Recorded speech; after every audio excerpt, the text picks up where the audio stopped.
Hi guys, after a long டைமுக்கு அப்புறம் இன்றைக்கி ஒரு வீடியோ போடுறேன். இன்றைக்கோட ஹெல்த்தி பிரேக்ஃபாஸ்ட் பார்த்திங்கன்னா ராகி தோசை, பூண்டு சட்னி, ப்ளஸ் நம்ம தியாகேஷ்க்கு பிடிச்ச கொய்யாப்பழம் எடுத்துகிட்டு கொண்டு போய் என் புருஷன்ட்ட நீட்டினா அவர் அப்போ தான் பெட்லேருந்தே எந்திரிக்கிறாரு.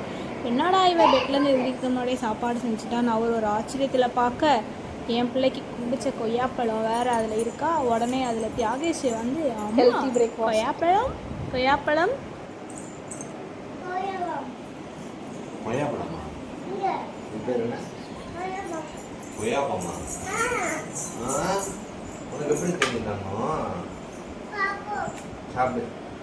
அதுக்கப்புறம் இந்த மாவோட சேர்த்து நான் இந்த மாவையும் ஆட் பண்ணியிருக்கேன். இந்த மாவில் என்னென்ன சேர்த்துருக்காங்கன்னா கருப்பு கவனி, மாப்பிளை சம்பா, பூம்பார், மணி சம்பா, ஜீரக சம்பா, இது எல்லாமே இயற்கை முறையில் விவசாயம் பண்ணி நம்ம தம்பி கும்பகோணத்துலேருந்து பண்ணுறாரு.